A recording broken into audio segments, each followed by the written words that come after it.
নমস্কার, people's voice নিউজে আপনাদের সবাইকে স্বাগত। আমি অরূপ। প্রাক্তন আইজি পঙ্কজ দত্তের বিরুদ্ধে আক্রোশ বা রাগ কতটা তীব্র হতে পারে, চলুন তার একটা উদাহরণ আপনাদের সামনে রাখি। কোনো আইপিএস যদি মারা যান, তাহলে পুলিশের তরফ থেকে একটা যারা যারা আইপিএস আছে তাদের কাছে একটা করে খবর যায়, বলতে পারেন একটা মেসেজ দেওয়া হয়। সেই মেসেজে সেই আইপিএস এর কোনো নিকট আত্মীয়ের পরিজনের নাম্বার দেওয়া হয়। কেউ যদি যোগাযোগ করতে পারেন তারা যোগাযোগ করে নেবেন এবং তাদের একটা ফুলও পাঠানো হয়। তো দুপুরবেলায় আমাকে এক প্রাক্তন আইপিএসি ফোন করেছিলেন, তার সঙ্গে কথা হচ্ছিল।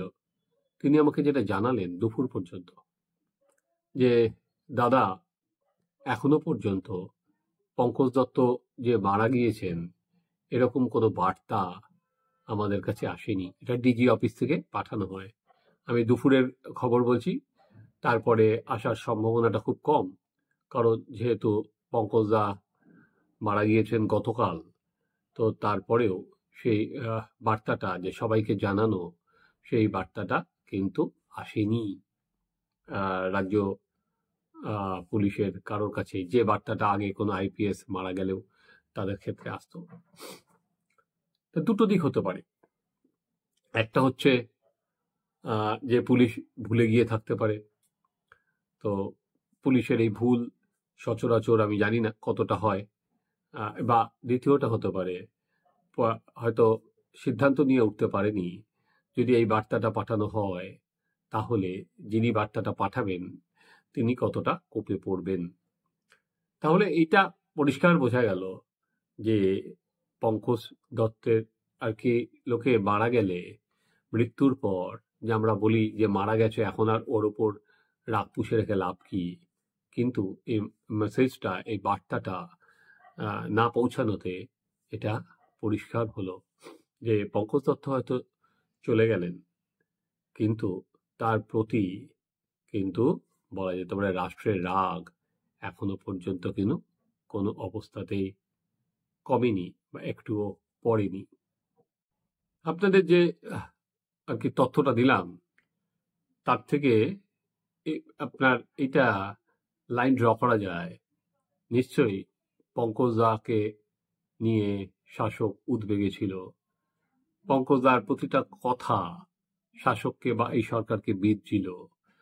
তার কথায় একটা জনমত তৈরি হচ্ছিল, যা দেখে সরকার বা শাসকের চাপ বাড়ছিল।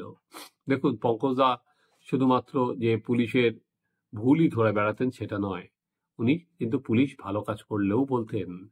উনি শুধুমাত্র যে যারা শাসক আছে তাদেরই সমালোচনা করতেন না, উনি কিন্তু একই সঙ্গে বিরোধীদেরও শুলে চড়াতেন।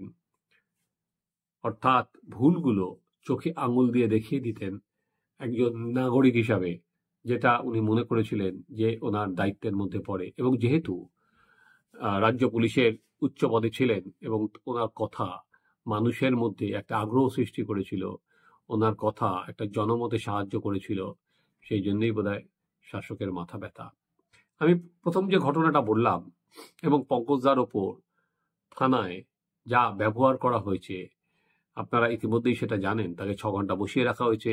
আমার এই চ্যানেল যদি আপনারা দেখেন, এখানেও ভিডিও পাবেন।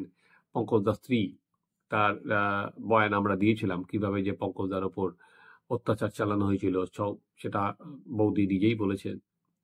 তো এই দুটো লাইন যদি ড্র করেন তাহলে একটা কনক্লুশনেই আসা যায় যে থানা কিন্তু নিজেরা ইচ্ছা করে করেনি। কোনো জায়গায় সুতোর টান দেওয়া হয়েছিল, তার ফলেই কিন্তু থানা নড়েছিল। এবং তারপর শুধুমাত্র যে থানায় তাকে ডেকে নির্যাতন করা হয়েছে সেটা নয়, তারপরেও ওখানকার মহিলাদের ডেকে আনা হয়েছে এবং তারা পঙ্কজদাকে তারাও অপমান করেছেন। এবং সেই মহিলারা বলছেন যে থানা থেকেই তাদের ফোন করে আসতে বলা হয়েছিল। এটা তো নিশ্চয়ই প্রাপ্য ছিল না। তো একজন প্রতিবাদী কে এভাবেই থামিয়ে দেওয়াটা প্রয়োজন ছিল, হয়তো ছিল। কারণ প্রতিবাদ হয়তো এই সরকার বা এই শাসক কোনো মতেই মেনে নিতে পারছে না। তারা মনে করছে এটা যথেষ্ট সংক্রামক। একবার যদি প্রতিবাদ ছড়িয়ে দেওয়া যায় তাহলে সেটা দমানো খুব কঠিন। যেমন এই যে অভয়ের সময় আমরা দেখেছিলাম যে প্রতিবাদ যেভাবে আর কি শহর থেকে শহরে ছড়িয়ে গেছে, মেয়েদের রাত দখল হয়েছে, দিন দখল হয়েছে, ছেলেরা নেমেছে, মারাত্মক সংক্রামক। এখনো জানি না সেই প্রতিবাদ হয়তো 70-75 দিন এক নাগারে চলার পর কিছুটা বিশ্রামে গেছে, কিন্তু মানুষের যে ক্ষোভ, মানুষের যে জ্বালা, সেটা তো ভুলে যায়নি। বা সেই প্রতিবাদকে আপনি যদি ভোটের প্রিজম দিয়ে দেখেন, আমার মনে হয় না সেটা সঠিক পরিমাপ করা হবে। ভোট একটা অন্য জনারের। একইভাবে পঙ্কজ দা যেই প্রতিবাদটা শুরু করেছিলেন, সেটা একটা পঙ্কজ দা হয়তো চলে যেতে পারেন, কিন্তু পঙ্কজ দা যে প্রতিবাদের মশালটা নিয়ে গিয়েছিলেন সেটা বইতে হবে আপনাদের সবাইকে। প্রতিবাদ যদি না করেন তাহলে কিন্তু যে সরকারই থাকুক না কেন তারা সত্যের মুখোমুখি দাঁড়াতে পারবেন না। পঙ্কজ দা সত্যের মুখোমুখি দাঁড় করানোর চেষ্টা করেছিলেন যাতে কোনো ভুল করলে সরকার নিজেদের শুধরে দিতে পারে। না, পঙ্কজ দা ভুল ভেবেছিলেন যে শুধরানোর কোনো জায়গা নেই। সেখানে পঙ্কজ দাকে তার জীবন দিয়ে তার শিক্ষা নিতে হলো।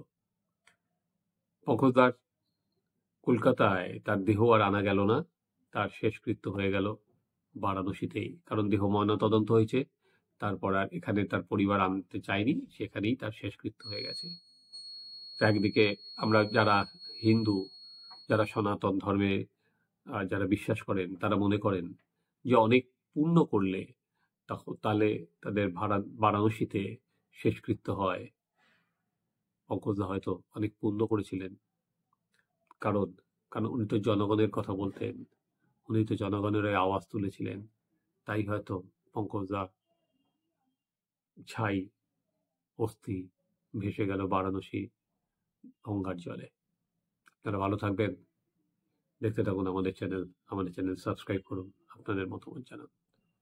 আমি আপনাকে বলছি যে সত্যি কথা বলার জন্য যদি আমাকে গলায় ফাঁসি দেয়, আমি সাদাকে সাদা, কালোকে কালো বলবো। আমি কোনো শ্রীময়ী, শ্রীমতী, শ্রীমান কাউকে ভয় করি না। তাতে যদি আমার জীবন চলে যায়, I can mortgage my life for that.